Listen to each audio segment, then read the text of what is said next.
சிறிய இடைவேளைக்கு பிறகு செய்திகளை பார்க்கலாம்.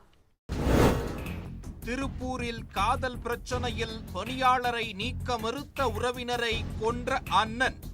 பள்ளிக்கு பள்ளியாக இளம் பெண்ணின் சகோதரனை தீர்த்து கட்டிவிட்டு தப்பிய 5 பேர் கொண்ட கும்பல் சிக்கியது எப்படி?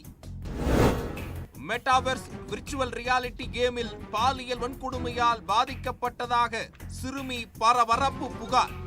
மெய்நிகர் உலகில் நடந்த சம்பவம் குறித்து நிஜ உலகில் வழக்கு பதிவு செய்து விசாரிக்கும் பிரிட்டன் போலீஸ். டெல்லி அருகே புத்தாண்டு கொண்டாட்டத்திற்கு சென்ற கேங்ஸ்டரின் காதலி கொடூர கொலை. 2016 துப்பாக்கிச் சூடு நடத்தி கைது செய்யப்பட்டவர் சிறையிலிருந்து வெளிவந்ததும் நண்பரால் கொல்லப்பட்டது ஏன்? எஃப்ஐஆர் குற்றமும் பின்னணியும் இன்று இரவு 9:55 மணிக்கு உங்கள் சன் நியூஸ் தொலைக்காட்சியில் காணத் தவறாதீர்கள்.